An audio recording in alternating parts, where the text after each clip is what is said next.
encourage is derived from courage. So we encourage people to get better. And that person has to have the courage to deal with our inadequacies. The mere human experience is that we wake up one day, we find ourselves on this planet Earth, and we go through life trying to figure out ways to deal with the adversities that come up. Those things take courage. So many of us have had a desire to have a big impact on the world in some way. I think so many of us feel like that's part of the meaning of why we're here. That's our purpose, right? It's to be an advocate for something, to go out and find something, like activism, to support a cause that you believe in. Whatever that thing is, building your own business, raising a family. What if I told you that underneath some of the people that have been the most successful at shaping the world was a single person's principles that you've probably never even heard of? That's what's so shocking to me. So we're going to talk today about one of the lesser known psychologists who is actually on par with Jung and Freud, and how you can learn some of these principles and take it so that, again, you can make the world more the way you want it to be. I hope you really enjoy. Hey everybody, I'm here with someone who's a clinical psychotherapist and a graduate of Adler Graduate School in Minnetonka, Minnesota. His main clinical focus and passion surrounds trauma and mental illness with at-risk youth and their families, as well as the trauma surrounding U.S. veterans. Rightfully so, he's also a veteran of the U.S. Army. Please welcome Hallie Williams with us today. Thank you for being here, Hallie. Thank you for having me, Nick.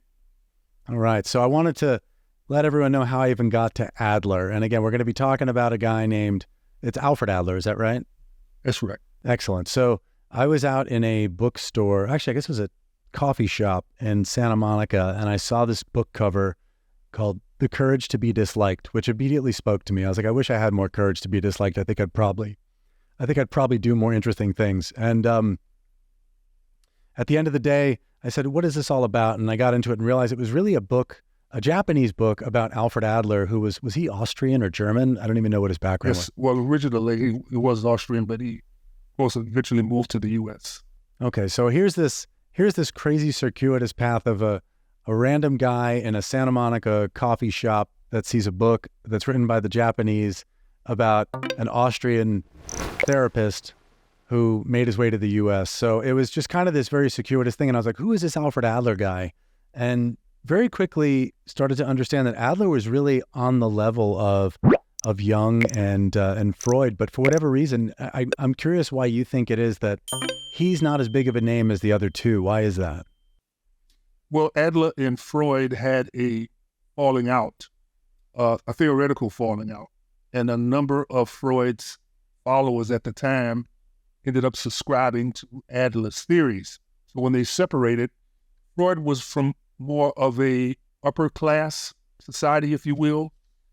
He was more connected from a pretty powerful family. And what Adler did is he left that environment. He moved out, kind of living among the people when he was developing his theory. And I think the main reason that we don't know more about Adler was initially, as I said, he did not come from a powerful background. So his theories weren't spread as often. And nowadays, we have a number of people that utilize Adler's theories and his teaching without giving him adequate credit. So, Adler could be called the father of positive discipline and the father of positive psychology. But only in positive discipline, as he mentioned, positive psychology, you almost never hear about Adler. So it really takes a little bit of digging to find out that most of the theories that we have today are derived from Adlerian teachings, but Adler does not get much credit. That's really the main reason. It would take a little digging, kind of like you did, to find out a little bit more about Adler. Interesting. I'm curious too. Are there other expressions or concepts that are in common knowledge but are not attributed to Adler? Well, the inferiority feeling or inferiority complex is a term created by Adler. I don't think very many people know that.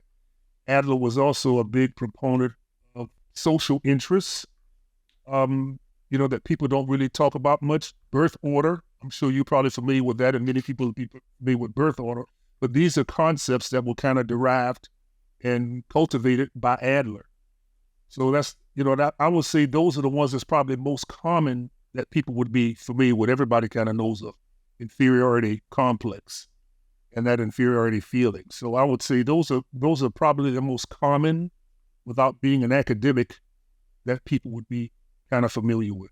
Interesting. So it sounds like he's a little bit like the Nikola Tesla of psychology in that way, where That's a very good way of putting it. Bigger players from a successful family took a lot of credit, spread his teachings, or just, I mean, in the case of Tesla, he was pretty much buried by Edison as far as his work goes. So that sounds very very similar. Good way of putting it. Very good way of putting it. Interesting. That's so exactly right. How did you find your way to Adler?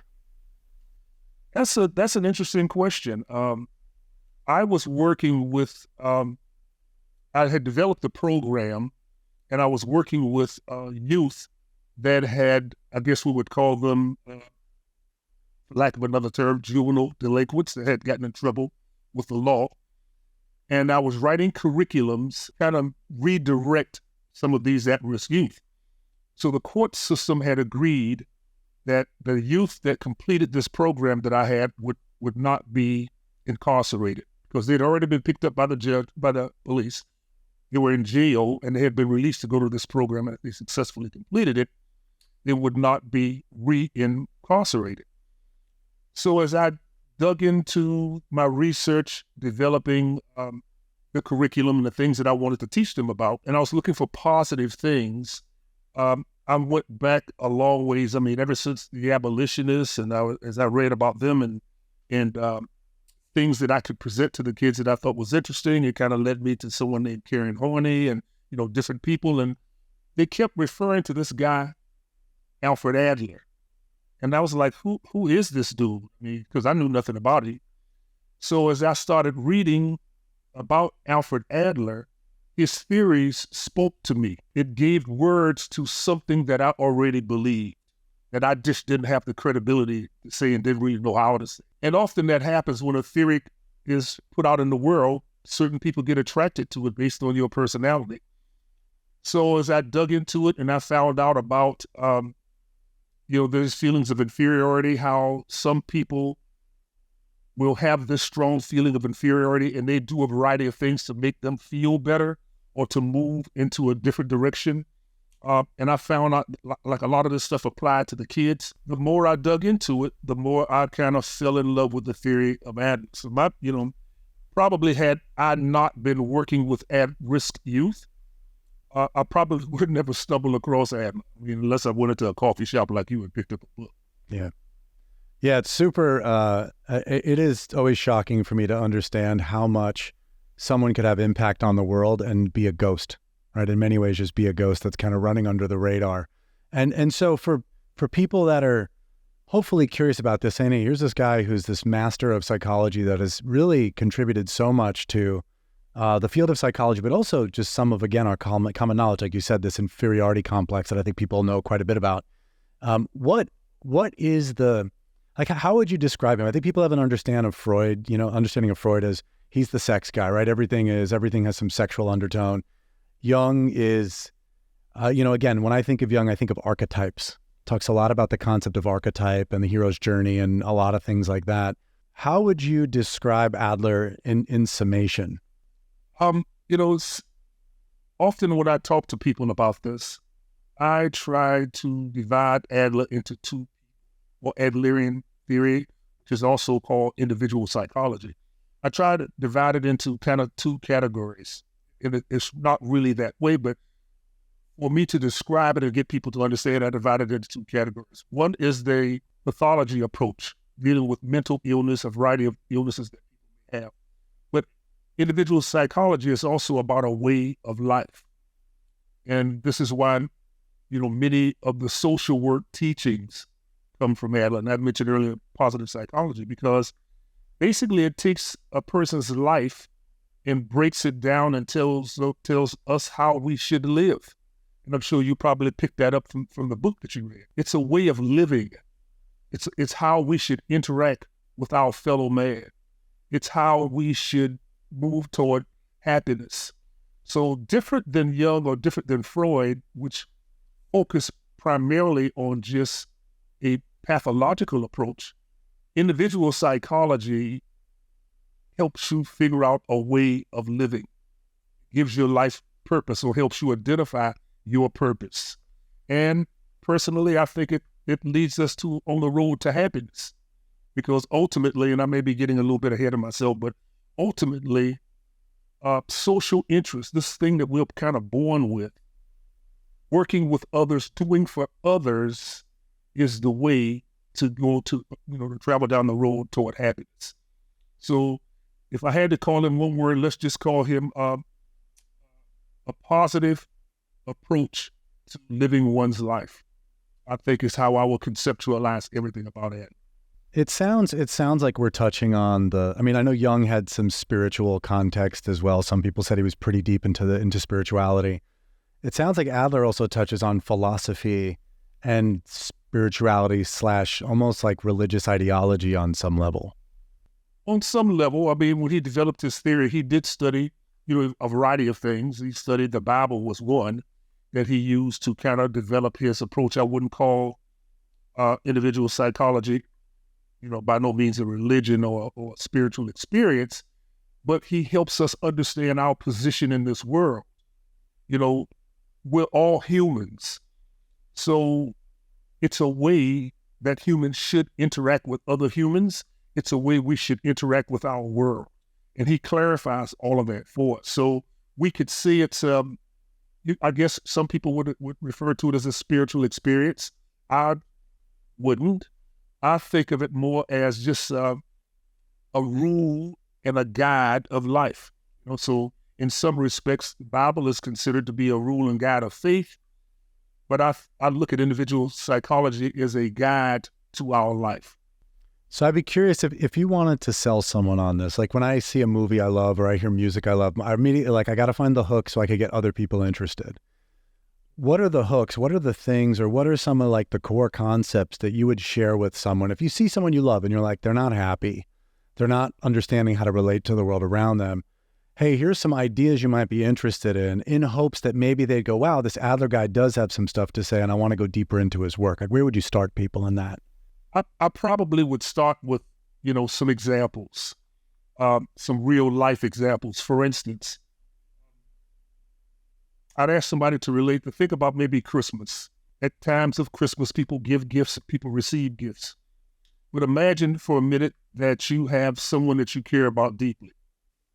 Let's just say one of your children, and you purchase a gift for them, thoughtful gift. You didn't ask them for a list or anything. Just knowing your child, you purchased a gift for them.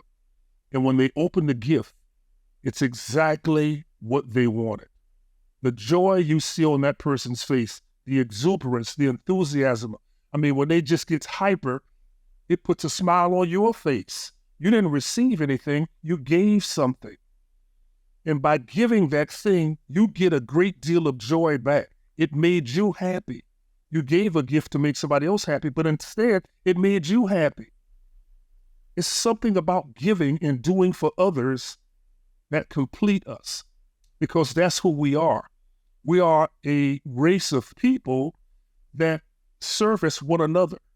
So I would use that example to explain social interest. One of the fundamental parts of individual psychology, it's about doing for others, because that's where happiness comes from. We can take and take and take, but sometimes you can keep taking and you still find yourself unfulfilled. You're not happy. You've got all the money in the world, you've got all the so-called friends in the world, but you still find out that you're not happy. The road to happiness is in us doing for others. So I would use that example to spark the interest, and depending on the interest, then I would go into some of the other feelings. I would describe inferiority feeling. Because this feeling about inferiority, Adler will tell us that we're all moving from a feeling of inferiority to a feeling of superiority or more than. And if I could elaborate a little bit on that, I would say it's kind of like when a baby is born. The child sees us standing. So eventually that child in the crib starts pulling on the edges of the crib until they can stand up, and they feel fulfilled about that, because now that feeling of inferiority that they're born with, feeling less than the other humans around them that's standing and talking to them, once they stand up, you get that feeling of fulfillment. You're moving from a feeling of inferiority to a feeling of superiority, if you will, or not above anyone else, but better than you were. And this drive goes throughout life. Everyone has this feeling. Some of us more than others. The key is cultivating this feeling within you, so that as you move to a place of more than or more superiority, you're doing it in a functional way, not at the expense of others. Is that where the complex comes in? Is that when someone says it's an inferiority complex, you're saying, I want to feel more than, but at the expense of others? Exactly. Because, and these things are held together. See, we believe that you're born with a social feeling, okay? A little bit different than social interest. That social feeling is the innate thing that you're born with. The social feeling must be cultivated by people like you and I.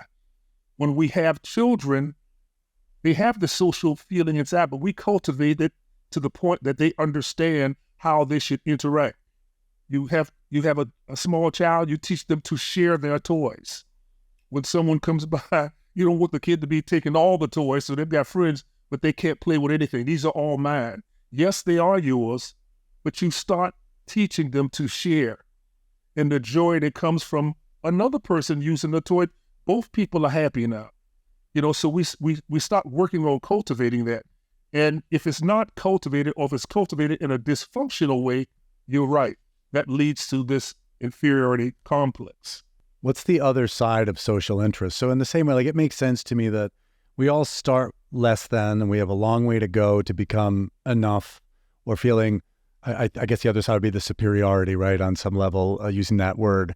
But on that path, it makes sense. I have inferiority, I want to get better. And if I do it at the expense of others, that becomes the shadow version of that, the complex of that. What's the complex of social interest? Well, that's where it becomes dysfunctional. Let me give you an example. And this is anecdotally. I haven't done research studies on this, but throughout America, we have a rash of mass shootings that we can't seem to get our arms around. When you are connected in a family, when you feel like you feel that connection of humanity with others, we don't do adverse actions to other people. But we feel disconnected. It's easier to do something terrible to someone that you're not connected to. So when we talk about the adverse part of that social feeling, it's that disconnection, that isolation that leads to some type of dysfunction. And that dysfunction could come out many ways. Sometimes it's a fight, it's an argument. I could see it in a husband and wife situation, but on the extreme ends, we see it when people go out and do these mass acts of terror. They don't feel that connection to others. They don't feel, it's the adverse of the social interest and the connection that we have. That makes sense. It does. And I think the place I get hung up is when you talk about social feeling, I'm wondering, is it actually like a somatic experience in the body that Adler's talking about, or is it something else that he's saying when he refers to it as a feeling?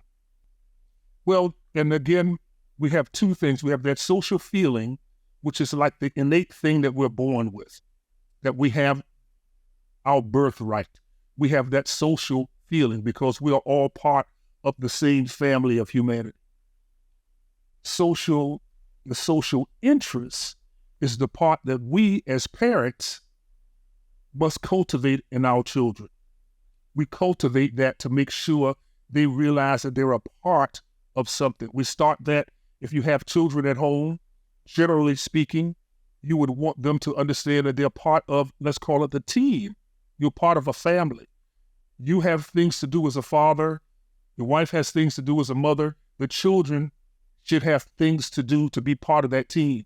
That could be making your bed, taking out the trash, a variety of things to feel like they are actually a part of that feeling, a part of that team.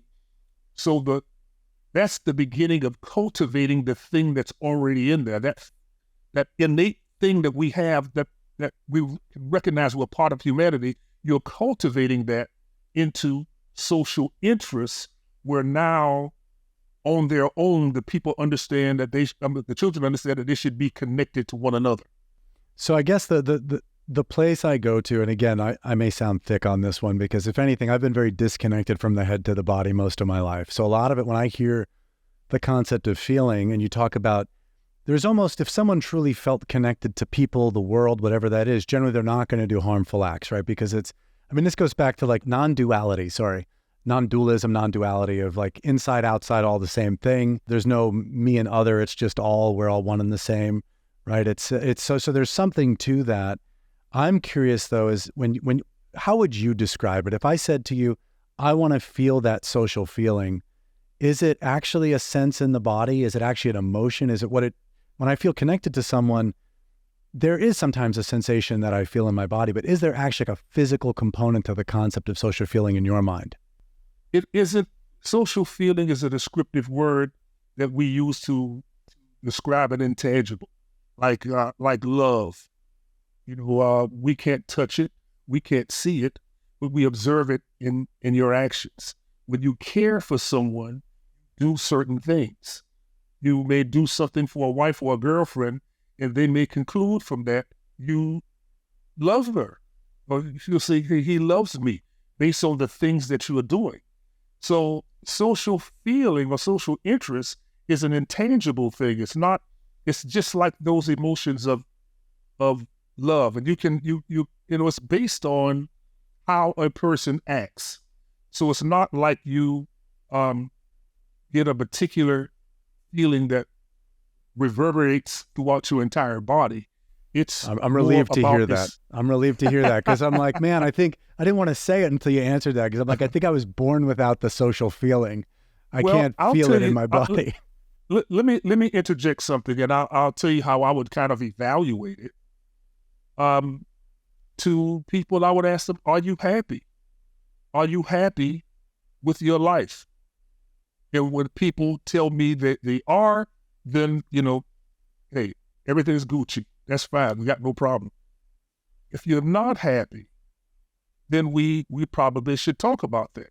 And the first thing I would look for is how are you interacting with others? What are you doing for others? Because this puts you on the road to happiness. Generally speaking, when a person doesn't have that feeling of social interest, I would say that they're generally lacking in the things that they're doing for other people, because we have become self-centered, and the whole world is about doing things for me. Doing things for me is not going to take you to happiness. It will get you through life, but you're always going to feel a vacancy there, because that's not how we're created. Nowhere in society do we find man isolated. We've always been a part of a community, that community of humanity. And that community of humanity is what fulfills us. Doing for others. I mean, it's a word that we could use that's pretty universal, that whether people hate you because of your ethnicity, your complexion, your financial status, or whatever, it's a word that we use that seems to unify people, and that's help. When we say help, other humans come, whether they like you or not.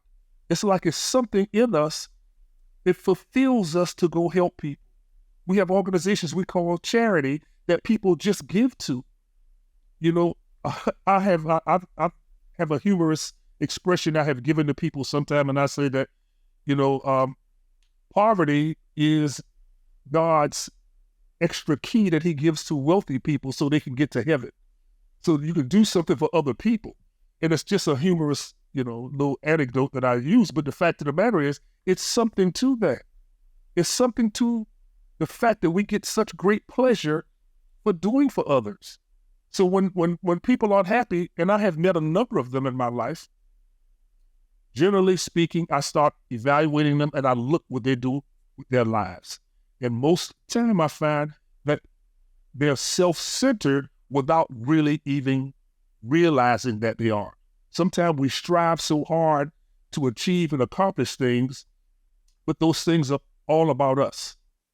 A successful business is when a CEO can find a way to put everybody in positions so that they can feel successful. So you do something for them to make them feel successful. When these people see that you're doing things, you're giving to them. That makes you happy, but it also makes them happy. Who isn't happy?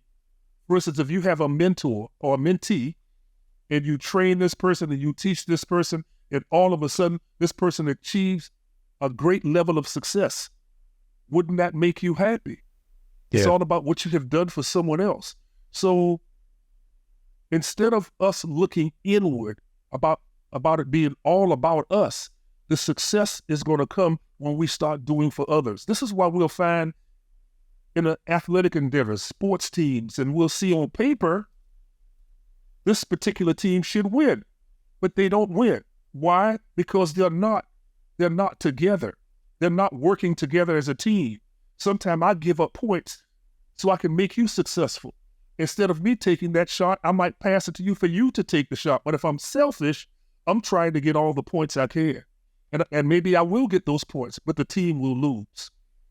It's about sharing, giving to others. That's where our success in life comes from. And I believe that's where our happiness comes from. So I guess I'd be curious to now build on that. Knowing that you work with at-risk youth, I imagine that social interest may come into the dialogue with them. And I would love to hear from you, how do you apply this, right? So someone says, great, I'm sold. This is super interesting.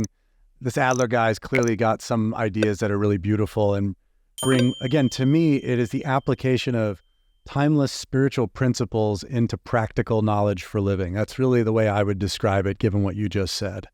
So given that, I'm wondering, can you give some real examples of people you've worked with or kids you've worked with, the kind of results you got and how you steered them using some of these tools?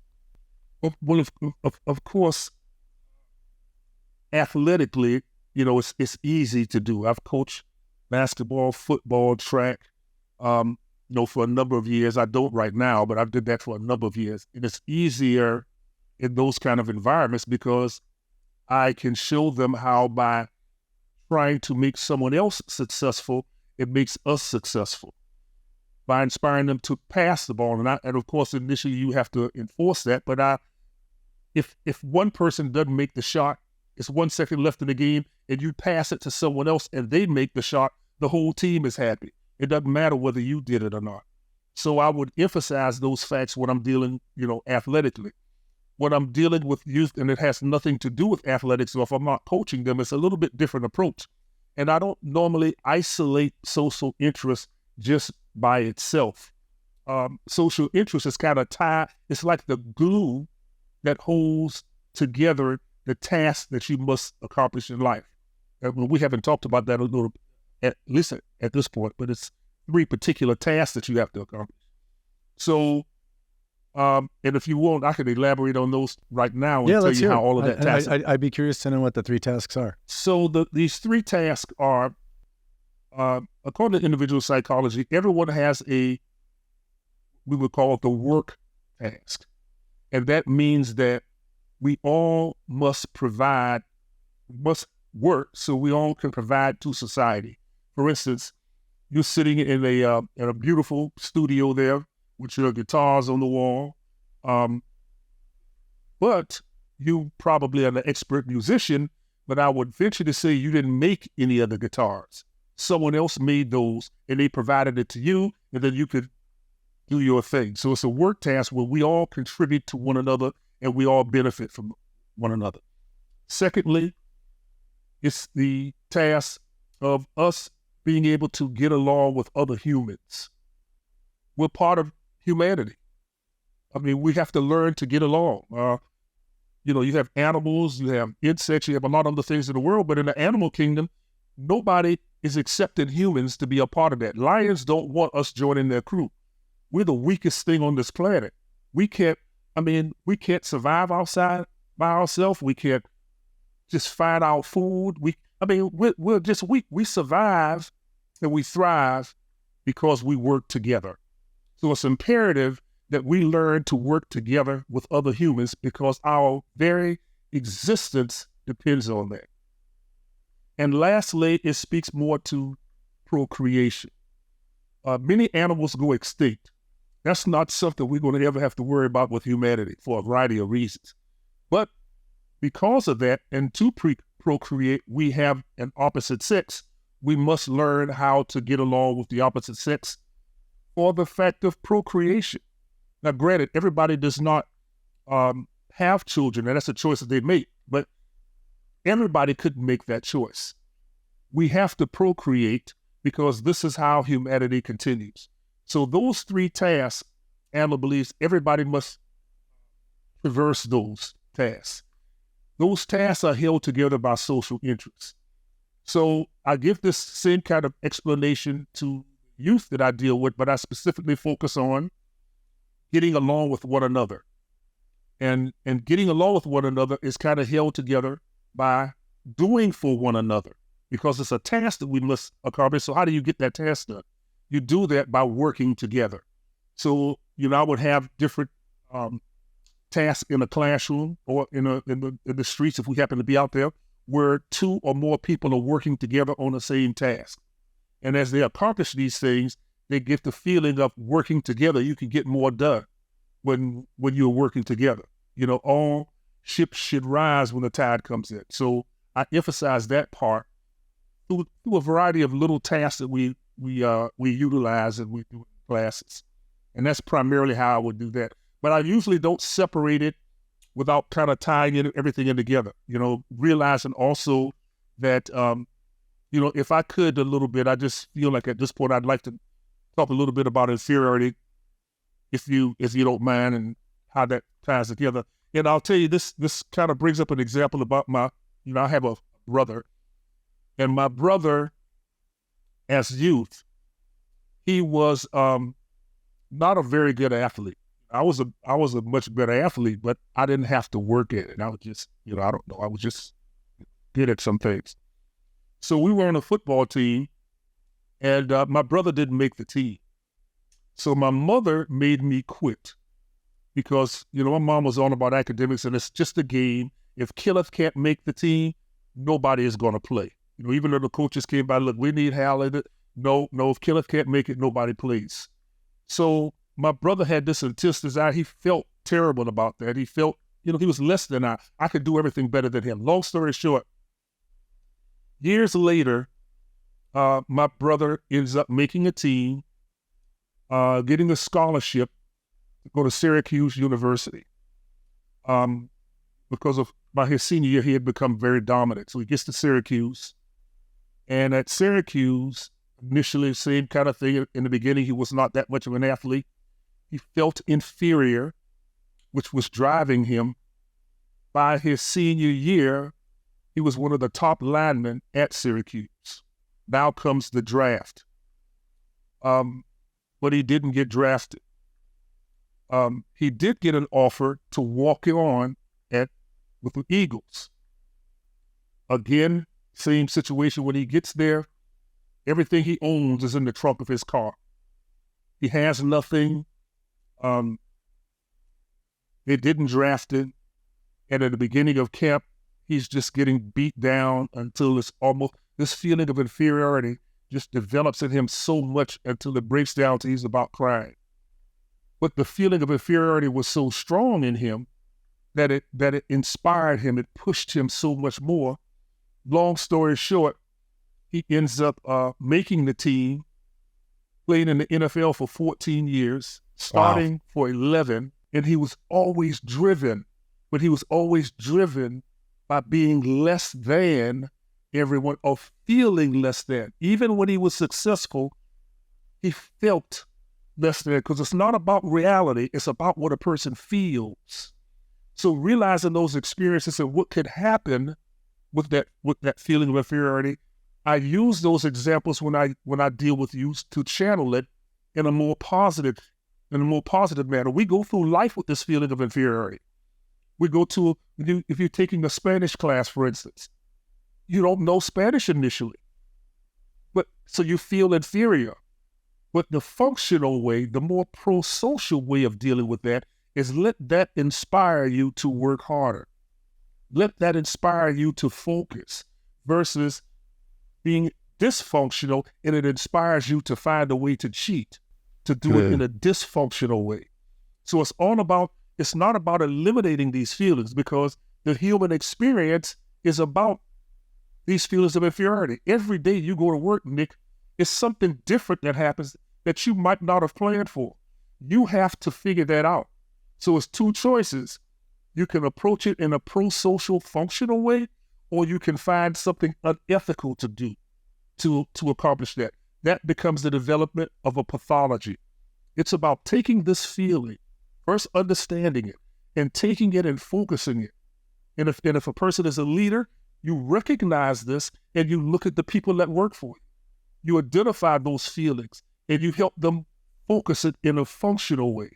You have to have the courage to be imperfect. It's not going to always work just right, but you have to be strong. You have to have the courage of that. And if it don't work right this time, it will the next time. And if not the next time, it will the next.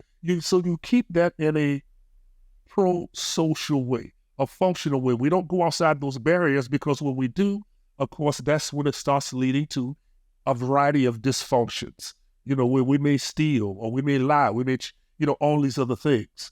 So these are the things that I try to do with the kids, with the youth that I work with. And I work with adults also, but particularly with the youth because it's easier. They're at a stage when they're developing these things already. So it's easier for me to focus them than it is with an adult, although the same thing happens with an adult. I mean, I can very much hear, as you're talking, there's so much curiosity that comes up around the idea that, one, inferiority, I've only known inferiority complex. I've never known just inferiority, right? And that's important in my mind it's almost like we shame the feeling of inferiority. Oh, I feel that's bad. And so if I can't be with my own feeling of inferiority, then I won't want to put myself in a situation that will challenge me to become my better self, my better version.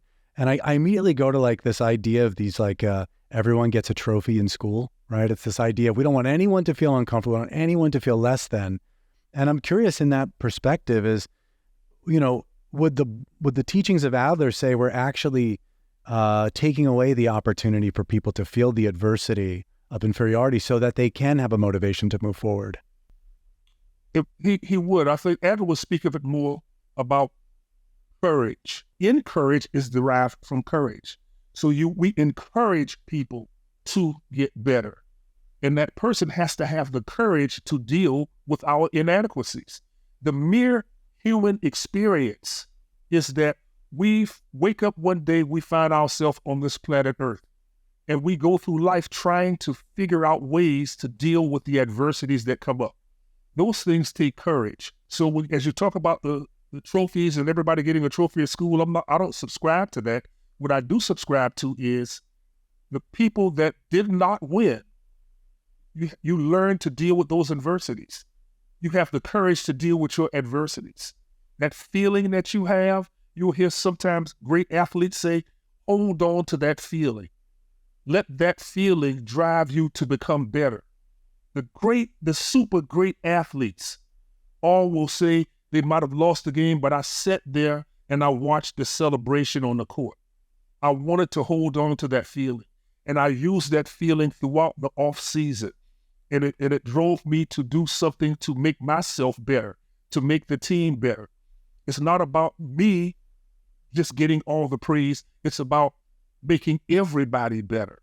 So if we try to shape the world with a child to think that everything goes your way, that's giving them the wrong worldview, because now you end up with an adult that has expectations that everything goes your way. We know that that's just not reality. So what ends up happening, we could be cultivating this development of a complex within this person, and they start solving their problems through dysfunctional ways because you believe you believe you're supposed to have all the money, then maybe you'll rob somebody or you'll steal or you'll do some other things because you think it always should be that way. Our job as these young people are developing their view of the world is to help them with that development. We encourage them. We want them to develop the courage. I mean, you and I have to have courage to deal with many things if it's something we haven't done before, even if it's learning how to play golf. I mean, the first day you go out and play golf, you're not going to be very good at it. But you have to have the courage to go out there, even though people may be looking at you saying, look at Nick, he can't even hit the ball. It may be people laugh. You have to have the courage to deal with that. This is life. This is the way we have to go through life. But we must remember to stay within boundaries, the acceptable boundaries of society. Because all problems are really social problems. They're problems because society deemed them to be problems. So, I don't subscribe to the everybody gets a trophy philosophy. And for those that decide to do that, that's fine. But from my vantage point, I think what we want to do is use all of those as life's teaching moments, an explanation, because there's going to be other things that come up also. So you have to learn how to deal with adversity and how to accept certain things. And if you want to be better, then you move on to become better. Again, it's very interesting. I'm curious how did Adler set the stage for positive psychology? And you said something else, positive motivation, which I didn't know exactly what that was. Well, and that's exemplified in the word that I just used. Adler talks a lot about courage, but what we should do is encourage people, because sometimes when these adversities come up, it can increase that feeling of inferiority so much that this person can't deal with it, because what we're trying to do is keep everybody to handle their life's tasks in a functional way, in an acceptable way. So it's about encouragement. You continue to encourage people. That's part of actually a therapeutic approach with clients. You want to encourage them to continue to do something and not give up, because you're going to have life's adversities.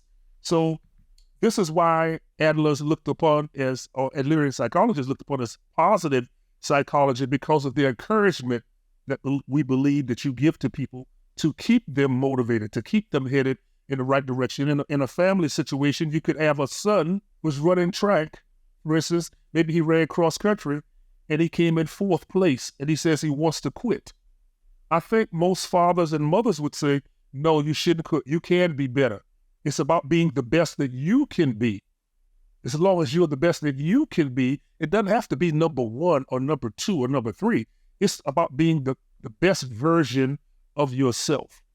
And again, this is all about life, going through life, trying to be the best version of yourself. I really like that. I've never thought about the concept of encouragement as lending someone your courage until they have enough of their own. That's a really, really beautiful idea. I've never thought about the etymology at all. So it's kind of it's a total reframe for me of like, that's really beautiful. It's us having the courage to face the challenges of our life, of our life's work or life's task. And in those moments that we don't have it, having people around us that hopefully have that social feeling and social interest to lend it to us. And I start to see how the framework of Adlerian starts to come together. I can start to understand. It's very interesting to me. And I hope it's interesting to people that are listening. I'd be curious to know what, at this point, as we're starting to land the plane here, if someone's got their ears tweaked, they're like, all right, I'm curious, I want to know more about this. How would you recommend someone go down the road of learning more about Adler or finding ways to bring some understanding of these principles to their own life? As you mentioned earlier,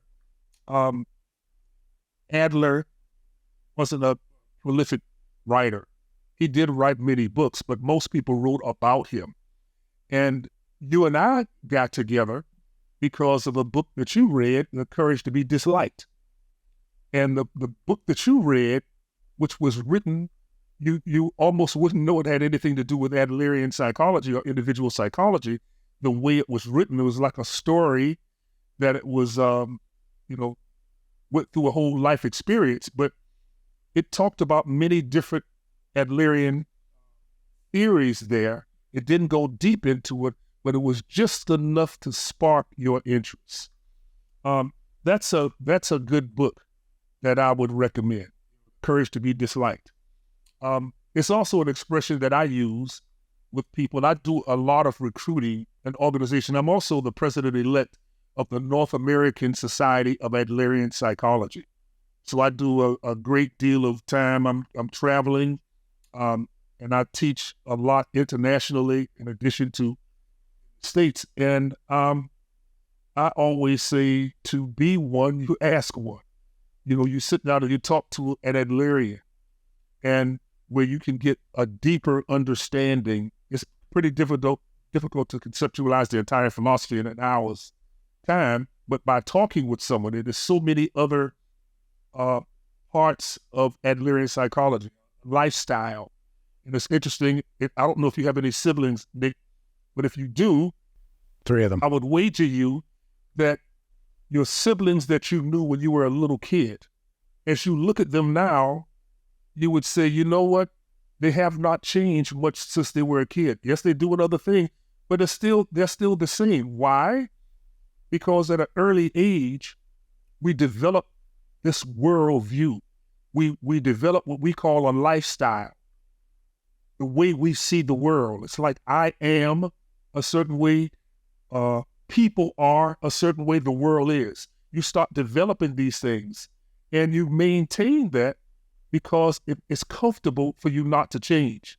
And this is how sometimes people develop biases that they have that they don't even realize, because many things are developed early and they just don't change unless someone changes you. Also, this leads down the road of pathologies, because many times anxiety, for instance, is maybe a safeguard, a way that you have learned to protect yourself against certain situations. So if every time a person is going to do something new, they may get this anxious feeling because something they learned early in life going into new situations could be bad for them. So they have developed this thing that becomes part of their being. This is not a conscious thing. And they start having anxiety when they're doing new things. So what an Adlerian does is, I never tell anybody what to do. I sit with you and I help you uncover those things. And once they're uncovered, you will find the solution yourself, because these things that we're doing, we don't even realize it until you talk to somebody. The best way to understand Adlerian psychology would be to talk to an Adlerian, but you could also go to some of the other Adlerian sites like www.alfredadler.org is one way. This leads you to the North American Society of Adlerian Psychology, or you could just type in NASEP, North American Society of Adlerian Psychology, and it'll open up a web page, and there's a variety of resources there. I could also leave you at the end of the presentation with my email. People can certainly reach out to me, and I certainly don't mind answering questions or for as long as it takes. And occasionally I do presentations on individual psychology, beginning Adler, a variety of things, which is kind of like a teaspoon worth of Adler to keep sparking that interest. Excellent. Well, what we'll do is I'll put all that stuff in the show notes so people have all the links. We'll put your email and everything. We appreciate you offering that out to our listeners. And I'm curious with the last question, what is your dream beyond? That's a very good question, Nick. I was in Ireland a couple of months ago. As I said, I teach in a variety of countries. And I did a plenary there. And the plenary was about us saving the world. And prior to me doing the plenary, many people came to me and said, "Oh, so you're going to save the world?" He said, "Well, I can't wait to hear your presentation." But that's really deep in my heart. I think that if we have problems with society, we are society. As we look at children, our method of solving problems with children is to incarcerate them. We've been doing that for hundreds of years. That's not solving the problem. Incarceration is not solving. We can't keep blaming the kids. We are in charge of society. So if things are going wrong, it's up to us. We can change society. We can make it better. We may be familiar with the butterfly effect. something that happens. I guess a good example was Canada had some fires a while back, and there was sooty smoke everywhere. I live in St. Paul, Minnesota, quite a ways away from Canada. Yet some days we would get warnings not to go outside if you didn't need to. Sporting events were canceled. Why? Because something that happened in Canada was affecting me in St. Paul, Minnesota. We can make a difference. We can make a difference. One guy, Martin Luther King, used Adlerian psychology. He spoke about this in a great speech he gave, the drum major effect.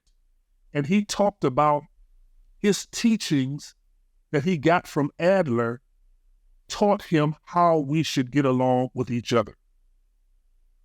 And one person, Martin Luther King, created a giant civil rights movement that changed the country. Another Adlerian, Dr. Kenneth Clark, and his famous doll experiments, he petitioned the Supreme Court with the teachings that he said he learned from Adler, and this created legislation that during the Brown versus Board of Education that outlawed segregation in schools. Dr. Kenneth Clark says, if it's anything that I know, and I'm paraphrasing him, all of the things that I know that I was able to present to him, I learned from Alfred Adler. The teachings of Adler, when mixed with the skills of particular individuals like yourself, can make a difference. So my dream is that we all do our part to make this world a better place for everybody. Might sound, magnanimous, but that's my dream.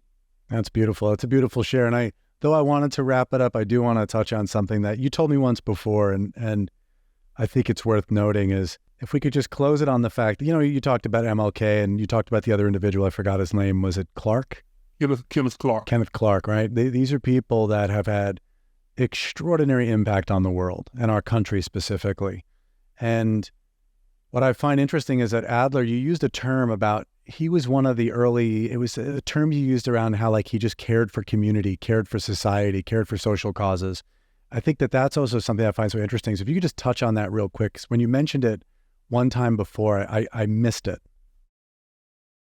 I'm not sure which term I used, but I will say that what Adler did as he developed his theory is he went and lived among circus people. He went into the poor areas of town because Adler was an advocate and an activist. And he developed this because he looked at the disparities and the inequities in society, realizing that these inequities, the antithesis of humanity, we're supposed to work together because this is how we survive. And when we're not, we're destroying society, we're making it bad for everybody. So Adler lived among people. So I'm not sure exactly which term I used at the time. As you could probably tell, I could go on and on for hours just talking, but it was about, him just understanding how we work together as a team. So he developed this from living not in the exclusive big mansion White House someplace, but it was living almost, and I certainly don't want to compare Adler to Jesus, but it's almost like he lived among poorer or everyday people to develop his theories. And I think that's what makes him able to relate to everyone, because on a base level, we're all really the same. Yeah, so you totally hit the point on the head. I don't remember the word, but I think even just touching on the fact that really he was an advocate and he was into activism. There's something really important in that because, again, there's a lot of concepts of, I just recently heard about Freud, that he had a lot of ideas, but when you really looked at Freud's record, I think someone told me recently he had only worked with under 100 people. That he actually worked with a very, very small set, and it was mostly Austrian wives, like housewives. And it tended to be people from the wealthier. That's right. So we have this very, very, very tiny data set that was used to be applied to everyone, where here you have a guy like Adler who's going to every aspect of life and interacting with people from all walks of life. And there's just something to that. A guy saying look, yeah, I'm not going to isolate this just to my little bubble and my little circle. I'm really going to look at the fundamental principles of society, humanity, who we are as people.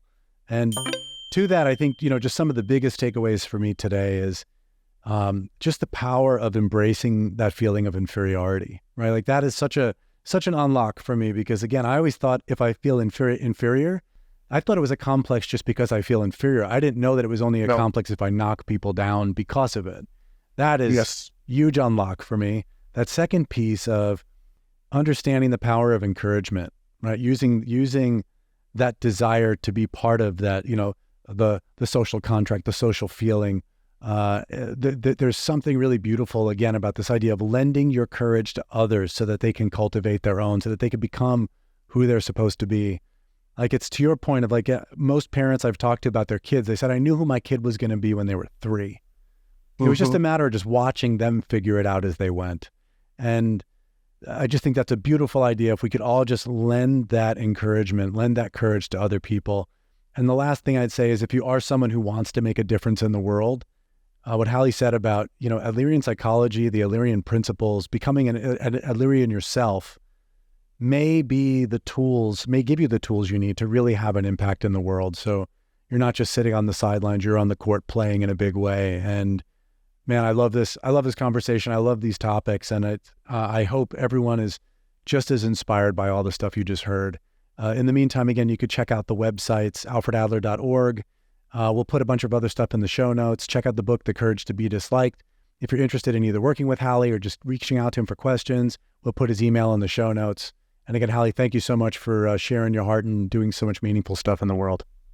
The pleasure has been entirely mine, Nick. I appreciate you. And one last comment that I'll make is that after listening to your closing statements, I think you're almost ready to start teaching individual psychology yourself. All right. Beautiful. I'm ready to graduate. Let's get it done. All right, cool. Thank you again, Hallie. I hope you all enjoyed the show.